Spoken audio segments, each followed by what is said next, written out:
반갑습니다, 여러분. 게시탐정 정전도사입니다.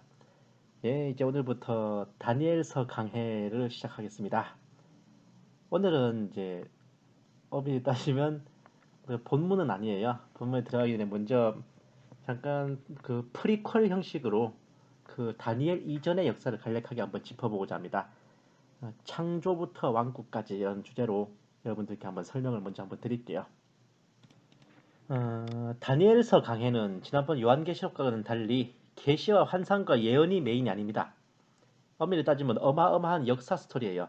그 계시와 환상 또한 대부분이 다니엘 선지자 시점에서는 미래지만 우리 인류의 역사 가운데서는 이루어진 내용들이기 때문에 그 정확하고도 디테일한 예언을 믿지 못하는 일각에서는 다니엘서는 다니엘 선지자가 본인 당대에 직접 쓴 내용이 아니라 후대 사람들이 다니엘 선지자의 이름만 빌려서 적은 것이라고 할 만큼 놀라운 내용이에요. 다니엘서의 주된 내용은 훗날에 이스라엘을 압제하는 헬라 왕 안티오쿠스 에피파네스의 폐악질에 대해 묘사하고 있는데 얼마나 악착같이 난장을 쳤으면 그 모습이 적그리스도의 예표가 될 정도인지 정말 상상이 가지 않지 않습니까? 다만 악이 있는 곳엔 언제나 정의의 바람이 불듯이 유다 마카비를 비롯하여 하나님을 경외하고 민족을 위해 싸우는 영웅 호걸들이 출사표를 던져서 헬라에 맞서 일어났습니다. 그렇게 이스라엘의 민족 혼이 불타오를 시기에 민족을 더욱 단결시키고 애국 애족의 정신을 고취하고자 하는 의도에서 일종의 프로파간다로서 다니엘서를 지어냈다는 의견이 만만치 않게 들려오는 씁쓸한 각이기도 해요. 한마디로 헬라에 맞서 독립을 쟁취하고자 하는 유대인들에게 저들의 폐악, 그러니까 저들 헬라의 폐악과 멸망은 이미 하나님께서 옛적 선지자 다니엘을 통해 다 예언해 두셨고 우리의 승리는 하나님께서 약속하신 것이니 확신을 갖고 떨쳐 일어나자. 뭐 그런 동기부여를 위해 다니엘서를 집필했다는 겁니다. 그러나 당연히 하나님의 전지전능함과 성경이 성령의 영감으로 쓰였음을 믿는 우리 입장에서는 꽤 그럴듯한 그런 의견도 별 미친 개소리에 지나지 않아야 합니다. 하나님께서는요. 분명하고도 명백한 인간의 역사 속에서 역사하셨고 하나님께서 역사하신 역사는 인간의 역사이기도 합니다. 왔다 한 문장에 역사가 몇 번 들어가. 성경의 모든 이야기들이 하나 빠짐없이 실제하는 사실입니다. 또한 모든 예언들도 반드시 실무적으로 역사 속에 성취되었고 성취될 겁니다.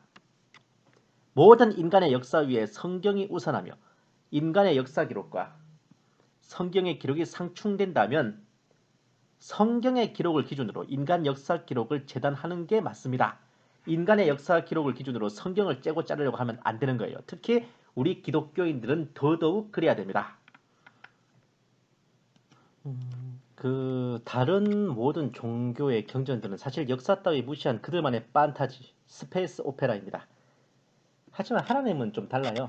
심지어 예수님을 보내셨을 때도 가이사 아구스도의 명령으로 모든 로마 제국 식민의 호적을 조사하라 할 때, 그리고 구레뇨가 시리아 총독으로 있을 때라는 명확한 배경을 제시하십니다.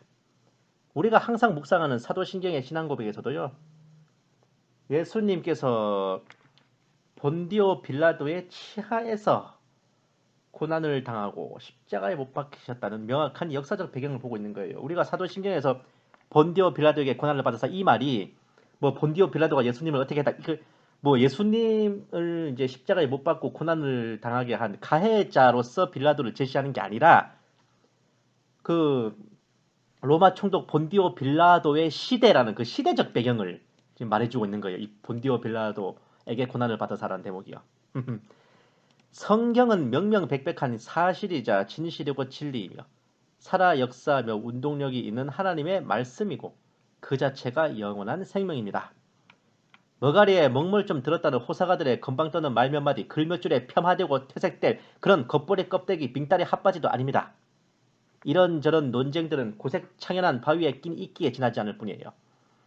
지난번 요한계시록과 마찬가지로 다니엘서 또한 구약의 계시록으로서 그 가치는 이로 헤아릴 수 없습니다. 특히 시대의 징조를 분별하고 마지막 때에 깨어있어 주님 오심을 기다리는 분들께서는 요한계시록과 더불어 반드시 함께 펼쳐놓고 묵상하고 읽고 살펴봐야 할 말씀이 바로 다니엘서예요. 다니엘서에 대한 이해가 없이 계시록만 읽는다면 아주 높은 확률로 그 분별과 연구가 삐꾸가 날 가능성이 높습니다. 다니엘서를 계시록과 연결짓지 않고 그저 믿음 좋은 한 신앙의 선조가 겪었던 이야기 정도로만 여긴다면 그것은 다니엘서의 참맛을 제대로 본 것도 아니에요. 거의 모든 성도분들이 다니엘 선지자를 모르시지 않지만 주일학교에서 배웠던 그 다니엘을 넘어서서 그 이상의 위대한 선지자 다니엘에 대해 밝히 볼 차례입니다. 그러기 전에 먼저 다니엘 선지자의 시대가 되기까지 과연 어떤 일들이 벌어졌나 살펴보는 게 좋을 거예요. 일종의 타임머신을 타고서 다니엘 이전의 성경사를 모조리 꿰뚫어 볼 테니 눈을 크게 뜨고 보시기 바랍니다. 하나님께서 태초에 천지를 창조하시고 인간을 창조하셨는데 첫 인간인 아담을 창조하신 때는 BC 4114년입니다. 그렇게 첫 인류의 역사가 시작되었으며 BC 3492년에 태어난 아담의 후손 에녹은 7세손이죠. 아담의 7대손 에녹이 BC 3127년에 휴거되는 영광을 안게 됐어요. 아담의 삼남인 셋의 아들인 에노스 때부터 하나님을 불렀던 인류는 점차 폐괴하고 강포하여 타락해 갔는데 BC 3058년에 태어난 노아가 484일쯤 되었을 때는 절정에 이르렀습니다. 타락 천사들이 지구를 점령하고 인간 여성들과 그들이 교합하여 네피림이라는 거인 혼종을 만들어내면서 거의 모든 인류가 마귀들과 네피림을 섬기며 미쳐갔습니다. 성령님께서 120년 뒤에 두고 보자는 한마디를 남기고 지구를 떠나신 후 유일하게 하나님을 경외하던 노아 가족에게 방주를 만들라는 명령을 내리시죠. 열심히 작업을 하며 방주를 만들어낸 노아 가족들이 그 방주를 출항시키게 된 것은 BC 2458년이었습니다. 전 세계를 뒤덮은 대홍수로 첫 인류는 멸망하고 노아 가족들로부터 신인류가 시작되었는데 역시나 몇 대를 가지 못하고서 노아의 차남 함의 아들 가나안과 그리고 함의 아들 구스의 아들 니므롯에 의해 새로운 배도가 시작되었습니다. 가나안과 니므롯의 배도와 무력에 그러니까 이 가나안이 바로 페니키아 문명입니다. 역사적으로는 니므롯이 세운 나라가 바로 바벨론 제국이죠. 이들의 정말 배도와 무력에 결국 노아의 후손 거의 모든 인류가 우상 숭배에 젖어서 타락해 갔습니다. 노아의 장자 셈의 삼남 아르박사사 손자 에벨에 의해 새로운 희망이 탄생이 됐죠. 스타워즈 에피소드 4 새로운 희망. 에벨은 BC 2391년에 출생했고 11년 후인 BC 2380년에는 에벨 제국이 건국되어서 역사적으로는 에블라 제국이라 그래요. 가나안과 니므롯의 배도에 대항하는 신실한 가문들이 결집됐습니다. BC 2357년에는 바벨탑이 무너지고 니므롯이 이집트에서 셈에 의해 처형되며 제대로 승기를 잡았다 싶었으나 스타워즈 에피소드 2 제국의 역사 가나안 가문 헷에 의해 에벨 제국이 건국 80년 만인 BC 2300년에 멸망하여 싸그리 다 흩어지는 새드 엔딩을 맞았지. 그렇게 세월이 흐르고 에벨의 후손들이 포로로 끌려갔거나 혹은 떠돌다가 깃들어 살았을 것 같은 바벨론의 갈대아 우르에서 BC 2166년에 아브라함이 태어났습니다. 그가 75세 된 BC 2091년에 하나님의 부르심을 받아 본토 친척 아비집을 떠나 여행길에 올랐습니다. 신인류의 대시조 노아는 BC 2108년 아브라함이 58세 되던 해에 죽습니다. 노아가 탭다 오래 살았죠. 가나안을 향한 여정 와중에 BC 2067년에는 소돔과 고모라가 유황불로 심판받아 롯의 아내가 소금 기둥으로 변하는 일도 겪고 그 이듬해 BC 2066년에 마침내 아브라함 나이 100세의 아들 이삭을 낳았습니다. 이삭은 60세인 BC 2006년에 아들 야곱과 에서를 낳고 아브라함은 BC 1991년에 사망해요. 에벨은 아브라함이 죽고도 64년을 더 살다가 BC 1927년에 464세로 사망합니다. 그는 아브라함과 이삭을 거쳐 야곱이 79세가 될 때까지 살았으니까 어마어마한 정신적 지주가 됐겠죠. 오죽하면 이 에벨에서 히브리라는 단어가 나왔겠어요. 야곱은 BC 1915년에 요셉을 낳았습니다. 요셉은 형들의 시기로 이집트로 인신매매를 당해 팔려갔는데 그곳에서 억울한 누명, 그 보디발의 아내 때문에 억울한 누명을 쓰고 옥에 갇혔다가 꿈을 해석해주고 대박 터졌지. 그의 나이 30세 되던 BC 1885년에 이집트 15왕조 힉소스 왕조의 총리 대신으로 취임합니다. 그 BC 1876년에 가나안에 있던 가족들 70명을 흉년을 피하도록 이집트로 이주시켜 주었고 71년 후인 BC 1805년에 요셉은 편안히 죽어서 미라가 됐는데 그러고 불과 25년 후인 BC 1780년에 본토 이집트인의 반격으로 셈 계통 이민족이던 힉소스 왕조가 멸망하면서 히브리 민족은 요셉을 알지 못하는 새 파라오에 의해 노예 신세로 전락해버렸죠. 노가다로 세월을 지새던 중 BC 1526년에 모세가 태어났습니다. 이후 80년 만인 BC 1446년에 모세의 지도하에 히브리 민족의 출애굽 엑소더스가 시작됐어요. BC 1445년에는 르비딤 전투에서 모세가 팔을 들었다 내렸다 하며 아말렉 부족을 격파했고 BC 1444년에는 히브리 민족이 가데스 바네아에 도착했어요. 가나안으로 탐정을 보냈다가 여호수아랑 갈렙 빼고는 전부 헛소리하는 바람에 결국 출애굽 1세대는 거기서 끝났습니다. 이후 BC 1410년에 출애굽 2세대를 지휘한 모세는 요단강 동편을 정벌했죠. 아모리, 바산, 미디안을 토벌했고 BC 1406년에 모세가 죽고 여호수아가 히브리 민족을 이끌어 가나안을 향해 총공격을 감행했습니다. 스타워즈 에피소드 6 제다이의 귀환이죠. 가나안 토벌 첫 해에 여리고성과 아이성을 함락시키고 BC 1400년에는 예루살렘 왕 아도니세덱이 이끄는 남부 가나안 연합군을 하루 24시간 원더걸스 선미처럼 24시간이 모자라지 해가 지지 않는 기적과 우박재앙에 힘입어 쓸어버렸습니다.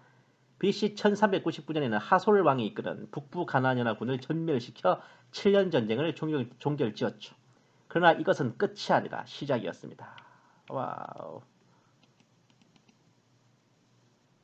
스타워즈 에피소드 1 보이지 않는 위협. 이 사사기 시대가 좀 개판이야. 이게 막장이야. 쭉 한 큐에 훑어봅시다. BC 1373년 그러니까 7년 전쟁 끝나고 한 26년 만에 이 메소포타미아에서 쫓겨온 패잔병들이 아람 나하라임이라는 나라의 왕 구산 리사다임에 의해서 이스라엘이 점령당했죠. 8년 뒤에 사사 온니엘이 독립시키고 그리고 40년 동안 조용했다가 모압 왕 에글론이 이스라엘을 점령해요. 그리고 18년 뒤에 사사 에훗이 이스라엘을 독립시키고 그리고 80년 동안 조용했다가 가나안 왕 야빈이 철병거 900대 끌고 가서 이제 이스라엘을 탈탈 털어버립니다. 그리고 20년 뒤에 사사 드보라가 이스라엘을 독립시켜요. 그리고 40년 뒤에 미디안 족속이 또 이스라엘을 점령해서 탈탈 털어먹고 그리고 사사 기드온이 또 이스라엘을 독립시킵니다. 그러다가 이제 또 세월이 지나서 암몬 족속이 이스라엘을 점령하고 요 기드온하고 암몬 족속 사이에 또 아비멜렉으로 인한 내전이 또 있어요. 그리고 사사 입다가 이스라엘을 독립시키고 그리고 에브라임 지파를 숙청합니다. 쌀 발음시켜봐서 쌀이라 못하고 살칸 놈들 다 죽여버려라. 이거 4만 2천 명의 병사를 잡은 죽음의 사투리. 그리고 5년 후인 1095년에 블레셋이 이스라엘을 점령하고 20년 뒤에 사사 삼손이 블레셋을 격파합니다. 그리고 1072년에 이스라엘 내전으로 베냐민 지파가 숙청다. 와. 근데 문제는요. 제가 전에도 한번 한 큐에 짚어보는 뭐 성경 연대평가 하든 그걸 작성한 적도 있는데 사사기 시대의 연표는 제가 장담 못하겠어요. 이게 학자마다 다 제각각입니다. 기록마다 다 제각각이야. 왜냐? 이 사사들이요 이스라엘 전체를 다 통합해서 다스린 게 아닙니다. 이게 이스라엘이 이게 때가 지방 분권 사회였대요. 각자 활동하던 영역이 다 달랐대. 그러니까 사사기에 뭐 이 사사 나와서 활동하고 저 사사 나와서 활동하는 게 순서대로 나와 있는 게 아니라는 거예요. 그게 이 사사와 요 사사가 시기가 겹치기도 하고 막 그런다는 겁니다. 그리고 뭐 사사 예를 들어 사사 입다가 북부지방에서 활동했으면 사사 삼소는 남부지방에서 활동하고 둘의 활동 기간이 겹치기도 한다. 그러니까 이게 사사기 시대의 연표는 정말 어떤 성경학자 역사학자도 이건 제대로 정리를 못할 겁니다. 아마. 진짜 그러니까 결국 이제 사사기에 나와 있는 순서대로 그냥 사건만 이제 외워놓는 거지. 연도는 이게 장담을 못한다는 거예요. 그야말로 400년에 가까운 공방전이 벌어지다가 BC 1050년에 사사 사무엘에 의해서 어디 봅시다. 와 1050년이면 거의 320년 지났네. 미스바에서 대부흥운동이 일어나서 블레셋을 격파하죠. 그 해에 베냐민 지파의 사울이 기름 부음을 받아서 이스라엘 초대 왕으로 즉위 암몬의 침략을 격퇴했습니다. 그 BC 1020년에는 사울 왕이 엘라 전투에서 블레셋을 격파했는데 그 전투에서 소년 다윗이 블레셋 용장 챔피언 골리앗을 헤드샷으로 날려버리죠. 사울에게 등용되고 사위도 되고 잘 나가던 다윗은 BC 1007년에 사울에게 쫓겨서 시글락으로 도망갑니다. BC 1006년에 이스라엘이 길보아 전투에서 블레셋에게 대패하면서 사울과 요나단이 그 전투에서 죽었어요. 이듬해 BC 1005년에 다윗은 기브온 전투에서 사울의 잔존 군대를 쓸어버린 뒤에 이스라엘의 왕으로 즉위했습니다. 5년 후인 BC 1000년에 다윗은 여부스 족속을 물리치고 출애굽 이후 440년 만에 예루살렘을 회복했죠. 이후 BC 977년까지 암몬, 모압, 에돔과 아람 등 주변 전 지역을 탈탈 털었습니다.